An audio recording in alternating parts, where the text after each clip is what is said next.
Boys, what's good? It's Herm. We're here today to talk about the 2025 NBA Draft. I'm going to be giving you my top 30 prospects as well as player comparisons, stat profiles, all that good stuff.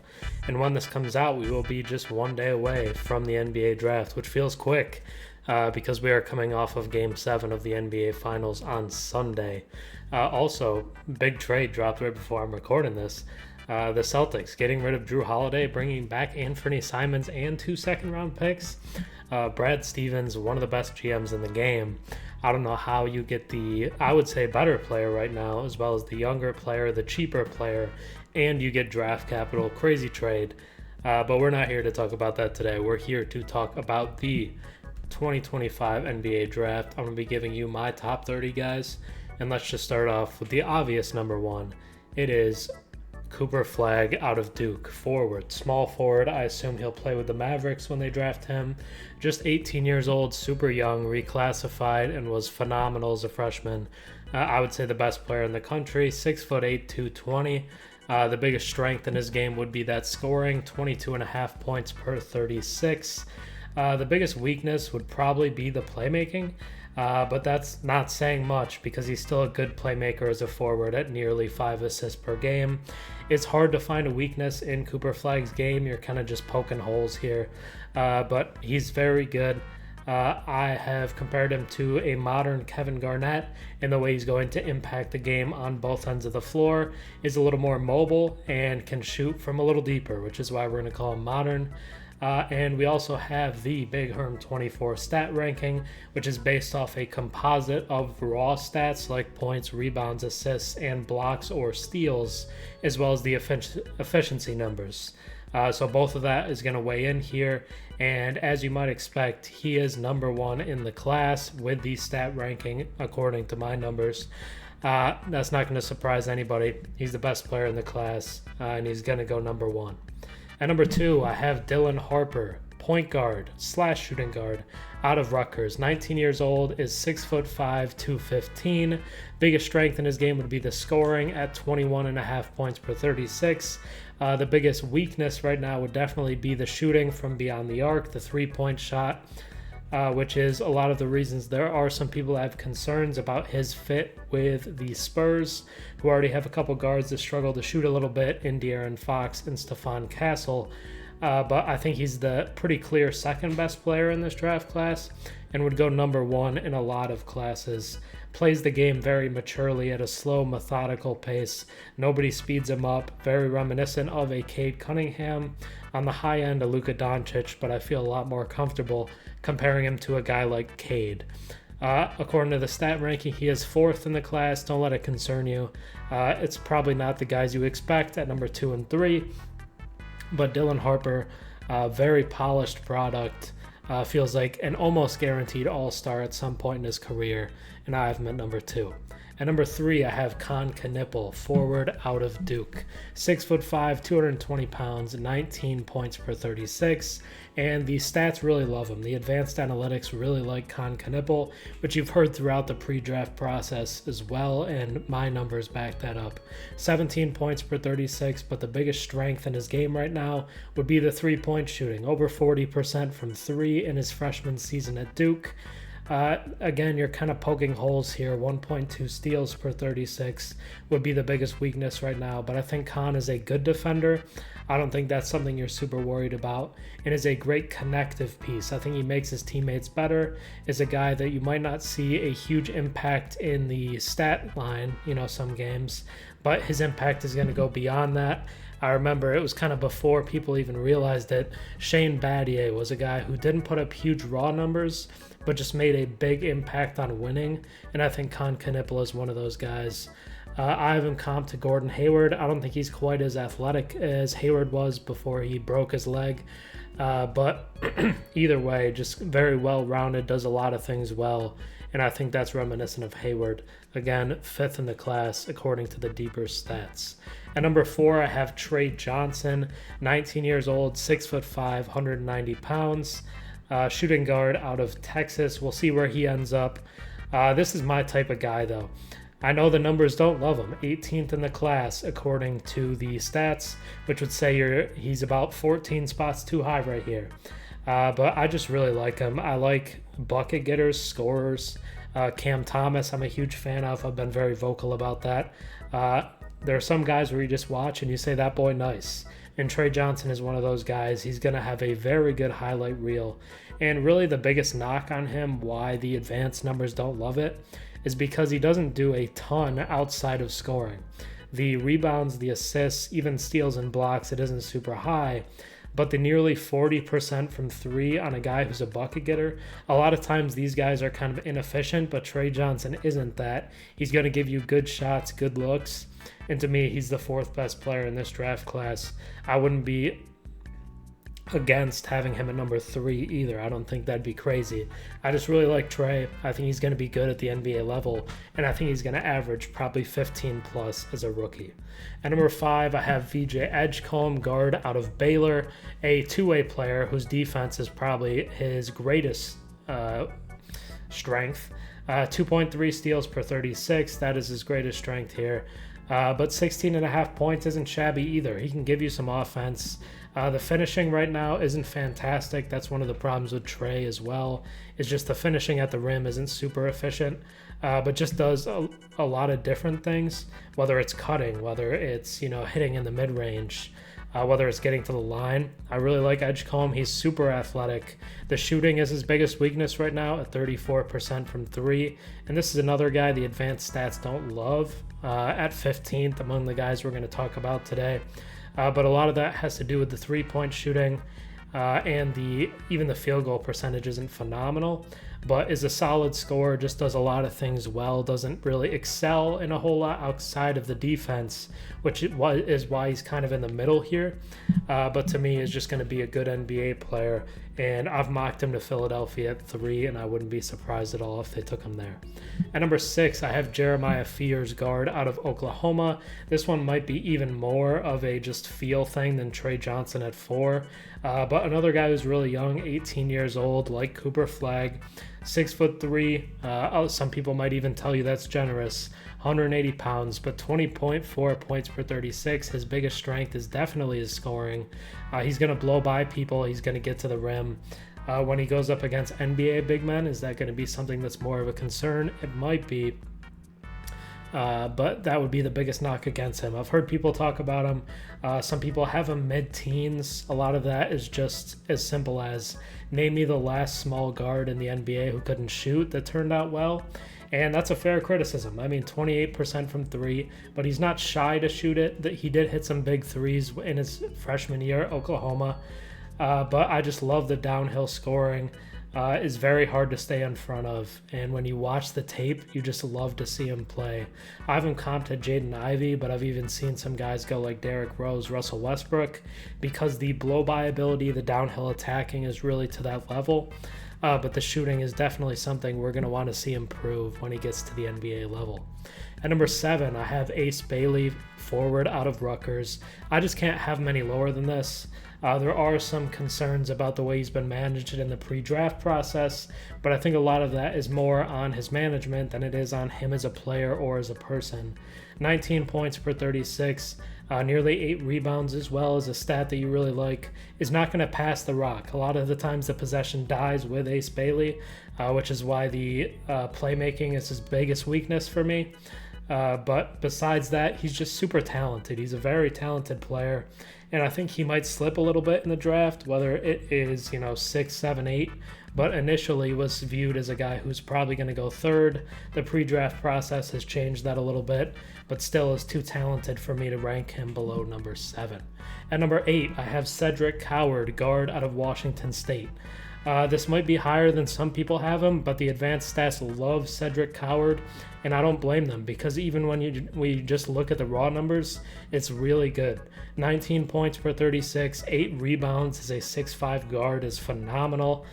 4 assists as well, nearly 2 blocks, and the efficiency is off the charts at 56% from the field and 40% from deep. I do believe he only played 6 games at Washington State this year due to injuries, stuff like that. But I remember when Darius Garland was coming out, I believe he played 5 games for Vanderbilt, but the shooting splits were just off the chart. NBA teams couldn't resist, and I think it could be similar with Coward. He is older than Garland was, who was a highly recruited player coming into Vandy. But Coward is 21, started at the D3 level, which does have some people concerned. But the production is just ridiculous for Cedric Coward, and I think he's going to come in and be a really good player. I mocked him last time, I believe, to Memphis at 16 with that pick they got from Orlando. And another guy who was at college a little longer, Desmond Bane, wasn't picked super high, came in and made a huge impact. And I think Cedric Coward is going to make a team very happy because I think the production is going to be better than where he gets drafted. At number 9, I have Kaman Malawka, center out of Duke, 18 years old, very young, like Fears and Cooper Flagg, 7'1", 250 pounds. The offense is definitely going to be a bit of a project, is mostly just a lob catcher at this point, but is going to rebound the ball a ton. I have that as his biggest strength right now. The blocks is also very impressive at 2.2 per 36, is going to protect the rim, is going to get rebounds, and is going to catch lobs for you. Over 70% from the field as well. The three-point shooting isn't there, but he's not a stretch big. It's not what he's going to do. Reminds me of Derek Lively as a guy who's going to make a big defensive impact, get rebounds, and throw down lobs, which we saw early on when he was with Luka Doncic. The stat ranking has him as 6th, so even a little higher than I have him here at number 9.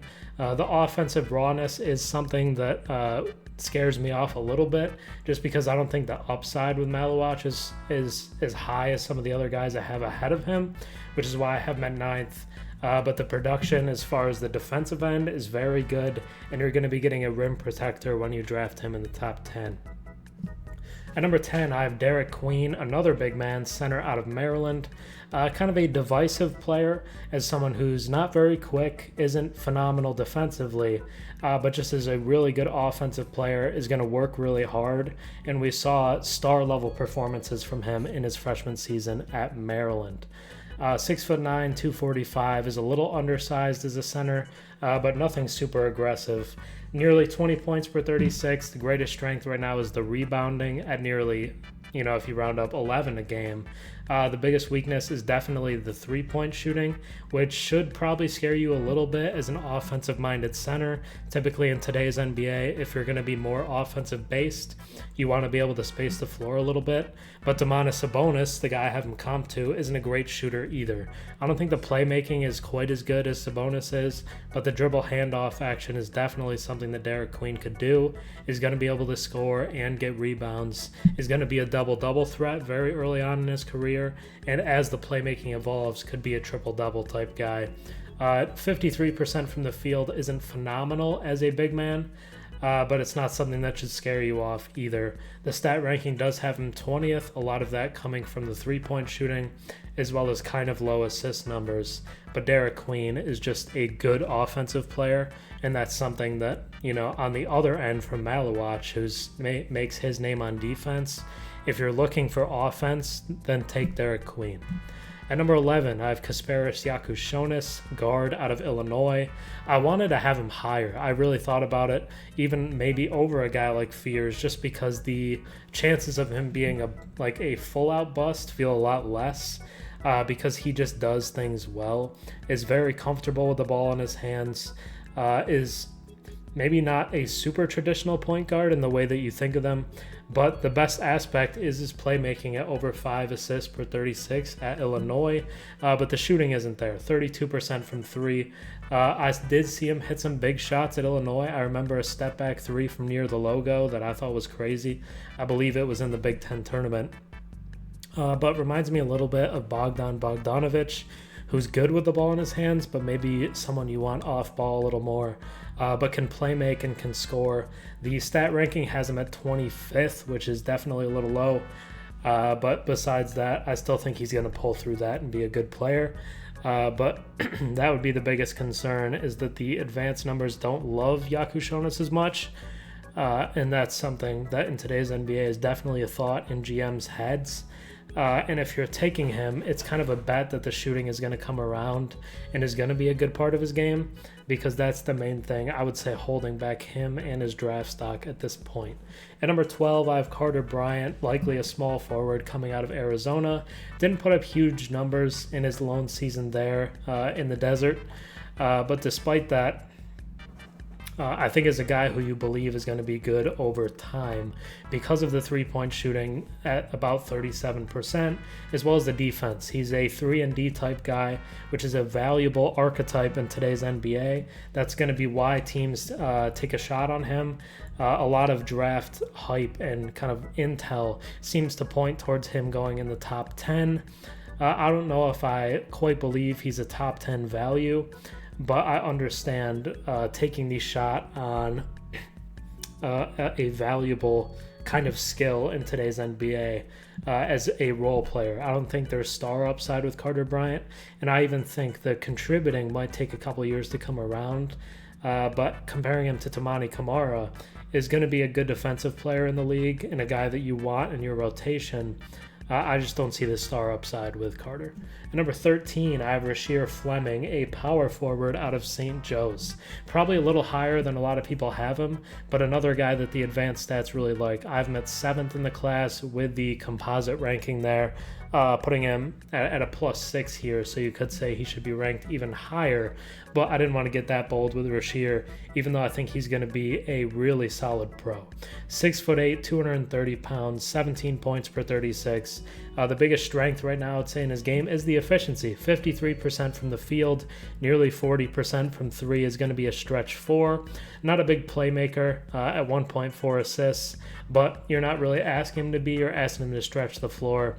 And in today's NBA, another kind of player that's really valuable is a guy who can space the floor as a forward, defend some centers, and just give you a lot of different looks. And I think that Rasheer Fleming is going to be a lot better than where he gets drafted as well, kind of like Cedric Coward. At number 14, I have Joan Baron J, center out of France, arguably the best rim protector in this draft class. 6'11", is another young guy, just 18, 230 pounds. Not a huge score at 10 points per 36, but the biggest strength is obviously going to be the block numbers. Nearly 3 blocks per 36, I believe, is the highest in this class, and he is the best shot blocker in the 2025 draft class. 0% from 3, he just doesn't take them right now. But that's not going to be something you're going to ask him to do. He's going to come in and be a traditional big man, traditional shot blocker, and he's going to excel in that. Is a Daniel Gafford type guy who's going to be very efficient. We remember with Daniel Gafford, has these stretches where he doesn't miss a shot for like 4 or 5 games. I think that's going to be something you see with Baron J. Because he's not going to take difficult shots. He knows what his skills are, he knows what his bag is, and he's not going to go outside of that, which is kind of refreshing in today's game as you see Mitchell Robinson and all these off-season workouts taking these step-back threes. Baron J is not going to do that, and he's going to block shots for you. The stat ranking doesn't love him, has him at 22nd, and is definitely a raw player. Like Malawka, the offense is not going to be there early on, but is going to get rebounds and is going to block shots. At number 15, I have Clifford, forward out of Colorado State. A guy that I really like, just does almost everything well, fills up the stat sheet, but is a little older at 23. That's going to scare some teams off. It shouldn't. I mean, he's going to come in and make an impact for you right away, and what he's at right now might be better than a lot of guys drafted before him ever reach. It's just something that I think is stupid. They're just like swearing off older players because they think they're closer to their ceiling. All that really means is he's good right now. Clifford is a good player right now, even though he's 23. 6'5", 200 pounds. At 6'5", getting nearly 10 rebounds per 36. 19 points, 4.5 assists. The biggest weakness, I guess, is the steals, deflections. He doesn't get a ton of them, but he's not a bad defender by any means either, and is real efficient at nearly 50% from the field and 38% from deep. I have him comped to Josh Hart as kind of a undersized rebounding wing, but I think he's going to make a team really happy. whenever they draft him, whether it's early 20s or whenever it may be. At number 16, I have Danny Wolf, center/guard out of Michigan. Is a very unique player. We haven't seen a lot of guys like Danny Wolf as a big man who can bring the ball up the floor and be comfortable doing that. But he is 6'11", 250 pounds. His biggest strength right now, I think, is the rebounding at 11.5 per 36. The biggest weakness would be the shooting at just about 34%. But from what I've heard, Danny Wolf has been lighting it up in workouts, is hitting a ton of shots. I even heard he set a record for one team at their, workout, the pre-draft stuff. So if that's true, he should probably be even higher than this. But I already have him higher than some people, and I feel good about it. The stat ranking has him at 9th in this class, so a +7 value from where he's ranked at right here. And is going to be very interesting because I think where Danny Wolf ends up is going to have a huge factor on what he ends up being as a pro. Because if they're not going to let him have the ball in his hands, if you're just going to stick him in the corner, he's not going to be a good player because that's not who Danny Wolf is. So it has to be a team that's willing to let him be creative, let him have the ball in his hands, and maybe even work out the shot, which sounds like it's improving. But I'm at number 16. And there's not really a good modern comp, so I had to go back a little bit to Hedo Turkoglu, Magic legend, who was a very unique big at the time, who could handle and hit some threes as well. We just don't see a ton of it, and I'm really interested to see how Danny Wolf's career turns out. At number 17, I have Thomas Sorber, big man out of Georgetown. Not super flashy in a lot of things that he does, but 19 points per 36, 6'9", slightly undersized as a big, but 260 more than makes up for that. And a lot of that is muscle. This is a big man, and he's going to bully you in the post. His biggest strength is the shot blocking at 2.3 blocks per 36. Nearly 10 rebounds and almost 3 assists as a big man is pretty solid too. But if you watch Sorber, you watch the pick and roll defense, you watch the switch ability, the versatility, and he's just a super fun watch. Another guy who I don't think the upside here is super high, but can be a really good starting big man for you and just brings a physical aspect that a lot of teams should really like. Just 16% from 3. He's not a shooter right now, so that would be your biggest complaint if you're saying he's not a modern big man. A lot of more traditional bigs in this draft class, but with how weak the free agent class is for centers, unless you really like Clint Capella at this age, it makes a lot of sense to go out and get one in the draft, and because of that, it's a good chance Sorber goes in the lottery. The stat ranking doesn't love him, putting him at 23rd. A lot of that being with the shooting and the passing, but again, the passing as a center isn't bad. I have him comped to Kevon Looney, a guy who was very integral to Warriors titles, especially the 22 title, as a rebounder and just an efficient player, and I think it's very valuable, even if it's not flashy. At number 18, I have Collin Murray-Boyles, center out of South Carolina.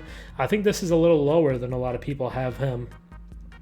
But running a 6'7" center is something that concerns me a little bit, even though the numbers are good. 20 points per 36, the scoring to me would be the biggest strength. You could say it's the rebounding at 10 per 36. You could say it's the efficiency at nearly 59%. There's a lot of good aspects to Murray-Boyles' game, and he's just a very smart player. I mean, you don't really worry when he has the ball in his hands, which is why I compared him to like a Draymond Light. A lot of that has to do with the size, the defensive versatility as well.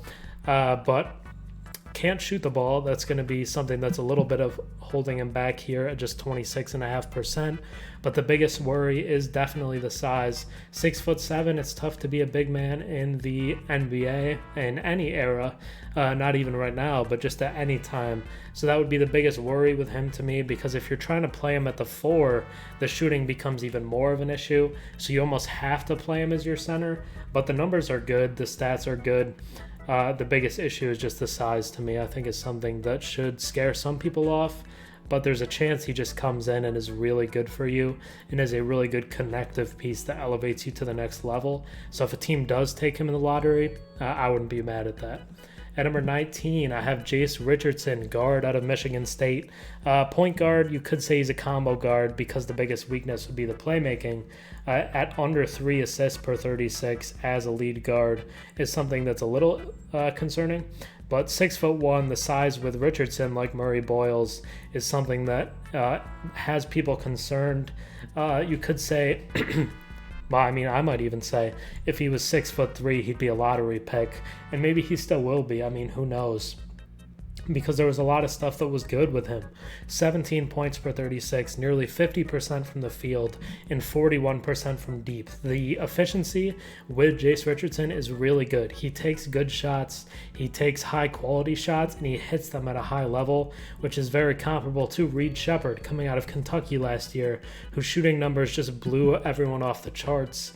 The steals aren't quite the level that Reed Sheppard was, or the playmaking, so you could even say it's a little bit of a Reed Sheppard light, but the numbers here are good, the scoring, the efficiency. If you're taking him as kind of a spark plug scorer off the bench, I like that for you, and he is another guy whose stats show him as a little better than where I have him, placing him at 14th.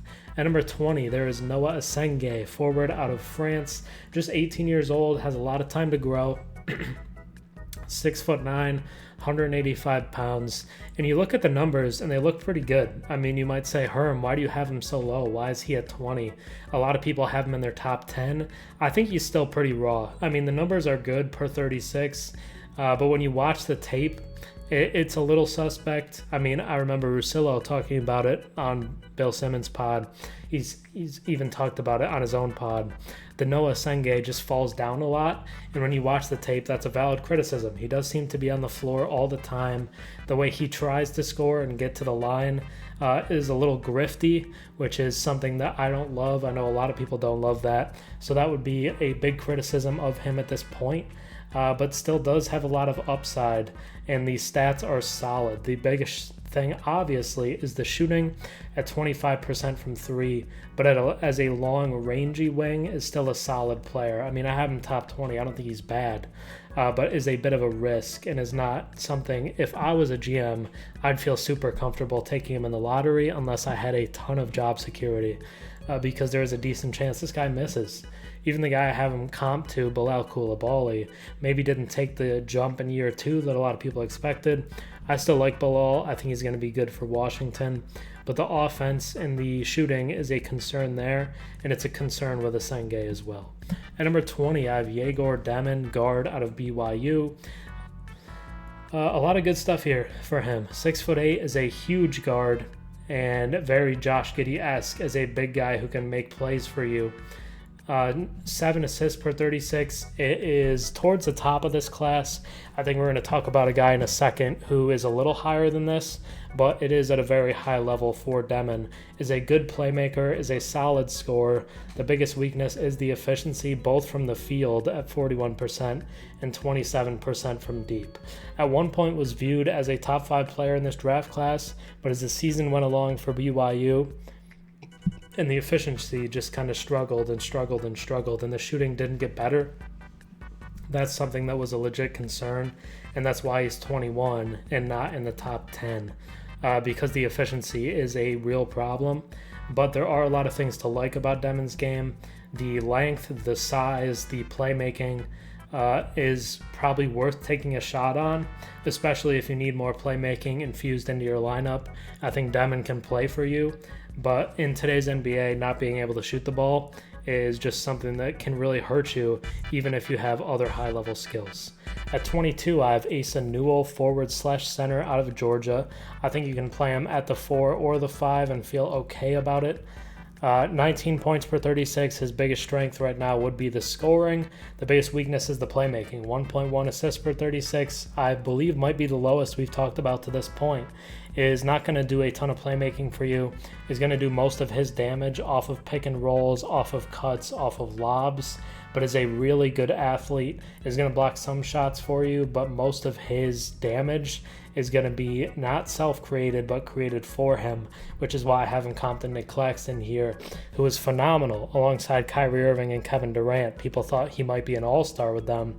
I was riding that train as well, just because he did a lot of valuable things, but did not create on his own, and Asa Newell is not going to do that either, but is still a guy who is very athletic, is going to be a solid rotation guy. I don't think he's going to be a starter, especially in year one. Maybe he develops into that over time. But I think best case scenario is maybe like a Obi Toppin at the 4 type thing, where he comes off the bench and is super impactful.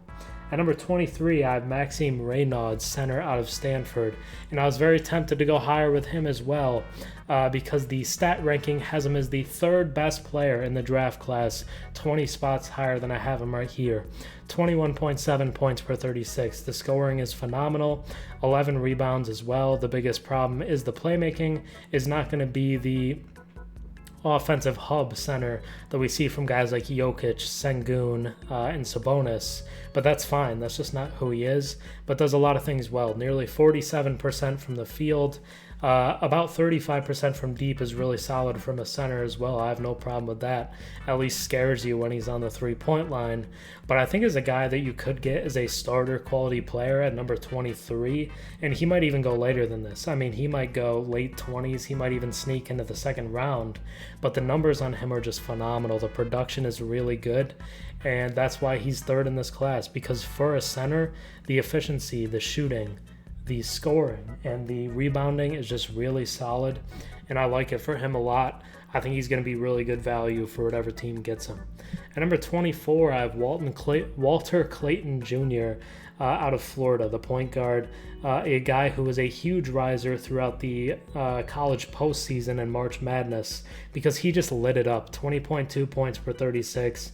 His biggest strength is definitely the scoring, but isn't a scrub as a passing guard either at 4.5 assists per game. I mean, you can't be mad about that. And this is another guy where you're kind of trying to poke holes here because 4.1 rebounds at 6'2" isn't exactly a bad thing. I mean, that's not really a problem at all. But if you look at all the stats, I guess that's the biggest weakness. But the efficiency is really solid with him. 45% from the field, 39% from deep.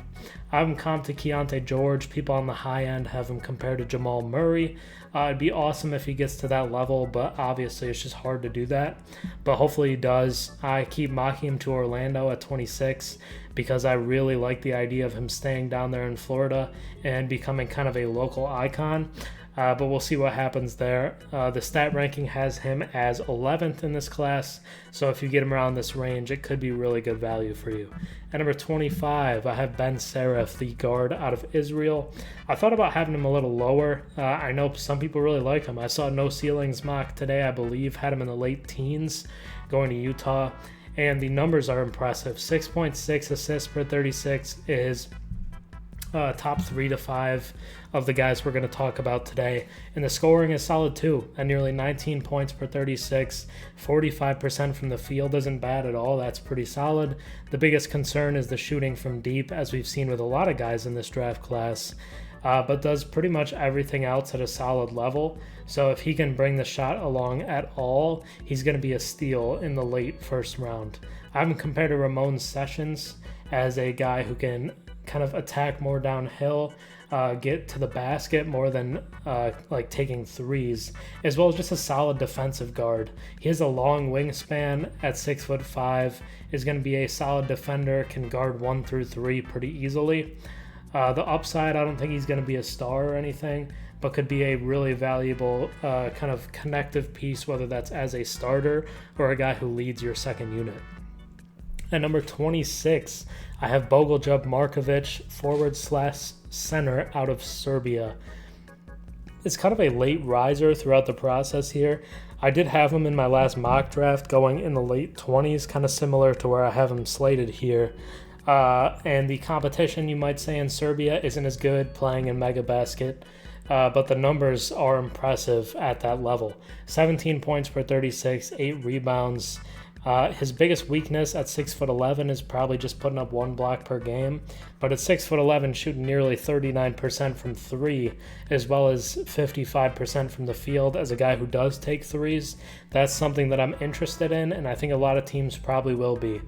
This might be a guy who maybe it's even a draft and stash for another year or two, but when he does come to the NBA level, I think he can make an impact. I have him compared to Davis Bertans, a kind of power forward/center as well, who was hitting a lot of threes for, I believe, Dallas, as well as doing it a little bit with Washington. But the numbers are really good, which puts him at 12th in this class, 14 spots above where I have him slated at. So another guy who could be good value. But with these international guys in the competition they're playing, it is hard to tell. But putting up these numbers against grown men is impressive. At number 27, I have Nolan Treyor, guard out of France. I usually mock him higher than this just because of the pedigree. Was viewed as once a top 3 guy in this class, but as the season went along, another guy like Yegor Demon, who the efficiency just never picked up for, 31% from 3, 41% from the field. But this is the guy I was referencing earlier as the highest assists in this draft class. 7.4 assists per 36, is a really smart passer and playmaker, and does have a little scoring to him as well at 19 points, doing it kind of inefficiently, but putting that ball in the basket. I would comp to Lonzo Ball, who put up good scoring numbers as well as excellent playmaking coming out of UCLA, and I think he's going to be a solid defender as well. So just a good player who is worth taking a chance on if you're late in the draft here. You're definitely hoping that the shooting is going to come around, but even if it doesn't, I mean, he does do a lot of different things well already. At number 28, I have Will Riley, forward out of Illinois. A freshman out of Illinois, who I think I called him a sophomore in my last mock, so that's my bad. But did produce there alongside Yakushonis. Didn't get outshined at all, definitely did his own thing. The scoring is his biggest strength at nearly 18 points per 36. Doesn't cause a ton of havoc defensively, whether it's steals or blocks, and that would be the most glaring weakness, I think, right now, as well as the shooting at just 32.6% from deep. But I still think is a valuable wing who has upside because the scoring is there. I think he's a solid defender. He doesn't have a lot of the flash defensive plays like we talked about, but is a solid defender nonetheless, and the stat ranking has him even here at number 28. At number 29, I have a guy who a lot of people have in the teens or maybe even early 20s, but it is Liam McNeely, small forward out of UConn. 19 years old, 6'7", 215 pounds. The biggest strength to me would be his rebounding as a wing at nearly 7 per 36. But as a guy who's pegged as a shooter, who is viewed as kind of a floor spacer, the efficiency is super concerning. 38% from the field, just about 32% from 3.